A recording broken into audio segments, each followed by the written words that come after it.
ઇનરવ્હીલ club of Bhuj flamingo દ્વારા મહિલા સશક્તિકરણ અને કલા સંસ્કૃતિને પ્રોત્સાહન આપવાના હેતુથી કલાકૃતિ એક્ઝિબિશન 2026નું ભવ્ય આયોજન કરવામાં આવ્યું હતું. Lions Hall, hospital road, Bhuj ખાતે આયોજિત આ પ્રદર્શનમાં મોટી સંખ્યામાં મુલાકાતીઓ હાજરી આપી હતી. છેલ્લા 8 વર્ષથી સતત આયોજિત થતા આ કલાકૃતિ એક્ઝિબિશનનો મુખ્ય ઉદ્દેશ્ય ગૃહિણીઓ અને નાની મહિલા ઉદ્યોગ સાહસિકોને એક સક્ષમ પ્લેટફોર્મ પૂરું પાડવાનો છે. ક્લબ દ્વારા ઘર બેઠા વ્યવસાય કરતી મહિલાઓ પોતાની સુપ્ત કલા અને કૌશલ્ય લોકોને દર્શાવી શકે તેમજ આત્મનિર્ભર બની શકે તે માટે આ વિશેષ પ્રયાસ કરવામાં આવ્યો હતો. આ વર્ષે પ્રદર્શનમાં વિવિધ શહેરોમાંથી આવેલી મહિલાઓ દ્વારા 26થી વધુ કલાત્મક સ્ટોલ્સ લગાવવામાં આવ્યા હતા, જેમાં આગામી તહેવારોને ધ્યાનમાં રાખીને રક્ષાબંધન માટે રાખડીઓ, નવરાત્રી માટેના વસ્ત્રો અને આભૂષણો, ફેન્સી હેન્ડમેડ આઇટમ્સ, હોમમેડ ખાદ્ય પદાર્થો તથા વસાણાનું વેચાણ અને પ્રદર્શન રાખવામાં આવ્યું છે. આ ઉપરાંત વિશેષ સામાજિક ઉત્તરદાયિત્વના ભાગરૂપે ધન્વંતરી સ્કૂલના બાળકો દ્વારા તૈયાર કરાયેલી રાખડીઓ માટે પણ નિઃશુલ્ક સ્ટોલ ફાળવવામાં આવ્યો છે, જેથી તેમાંથી થતી આવક બાળ વિકાસના કાર્યમાં વાપરી શકાય. આ પ્રદર્શન દરમિયાન મુલાકાતીઓ માટે મફત સ્વાસ્થ્ય તપાસનું આયોજન કરવામાં આવ્યું હતું. તદુપરાંત સાંજે જતીન યાદવના સહયોગથી ફ્રી ગરબા વર્કશોપનું પણ વિશિષ્ટ આયોજન રાખવામાં આવ્યું હતું. આ પ્રસંગે ઉપસ્થિત અતિથિ વિશેષોમાં ભુજ નગરપાલિકાના ઉપપ્રમુખ બિંદિયાબેન ઠક્કર, કચ્છ જિલ્લા મહિલા મોરચાના પ્રમુખ પારુલબેન કારા, ભુજ નગરપાલિકાના દંડક રૂપલબેન ચાવડા તેમજ ઇનરવ્હીલ ડિસ્ટ્રિક્ટ 305ના district vice chairman Rachnaben Shah ઉપસ્થિત રહ્યા હતા. આ કાર્યક્રમને સફળ બનાવવા માટે ઇનરવ્હીલ ક્લબ ઓફ ભુજ ફ્લેમિંગોના president Shardaben Thakkar, secretary Bhairaviben Sachde, project chairman અને પાસ્ટ પ્રેસિડેન્ટ રીટાલીબેન ગણાત્રા સહિતના હોદ્દેદારો અને સભ્યોએ જહેમત ઉઠાવી હતી.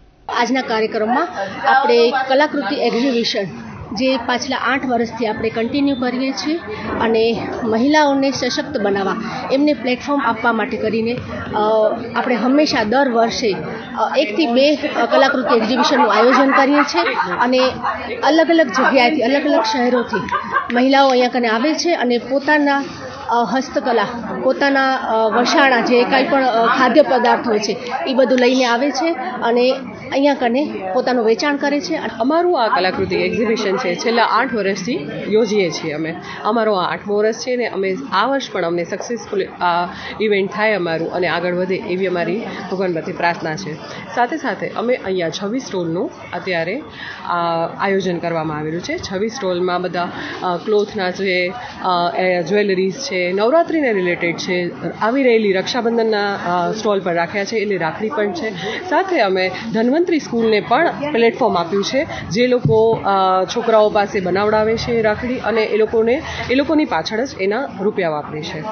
એવી રીતે જ અમે બીજા સ્ટોલ જેમ કે હેન્ડમેડ શોપ્સ છે કે ઘરેથી લેડીઝો જે પણ કામ કરી રહી છે એને પ્લેટફોર્મ આપવાનું પૂરું પાડવા માટે આપ્યું છે, જેથી એ લોકો આગળ વધી શકે અને એક નારીને સપોર્ટ કરીને આગળ વધારે એના માટેનો અમારો આયોજન કરવામાં આવ્યું છે. પ્રોગ્રામ છે કે આજે અમે ફ્રી ચેકઅપ કેમ્પ રાખ્યું છે કે જે લોકો અહીંયા આવશે એ લોકોને ફ્રી ચેકઅપ કેમ્પનો લાભ લઈ શકશે.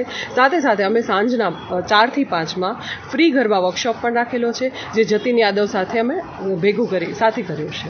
આ અમારો એક્ઝિબિશન છેલ્લા 8 વર્ષથી ચાલી રહ્યો છે, જે અમારા પ્રોજેક્ટમાં આવે છે ગોલમાં વુમન એમ્પાયર. તો એ ધ્યાનમાં લઈ અને વુમન એમ્પાયર માટે અમે એક્ઝિબિશનનું આયોજન કરીએ છીએ. જે લેડીઝ ઘરેથી કામ કરે છે એને પ્લેટફોર્મ મળે અને બહાર આવી શકે, એને ઓળખતા થાય એ માટે અમે આ ખાસ એક્ઝિબિશનનું આયોજન કરીએ છીએ અને દરેક લેડીઝનો પૂરેપૂરો સાથ સહકાર મળે છે. એના સ્ટોલ ધારક ઘણી જ વ્યવસ્થિત બધી વસ્તુ છે, કપડાનું છે, જ્વેલરીનું છે, રાખીનો છે, નવરાત્રિ છે, બધી આઈટમ અહીંયા મળે છે અને વિઝિટર પણ ઘણા આવે છે.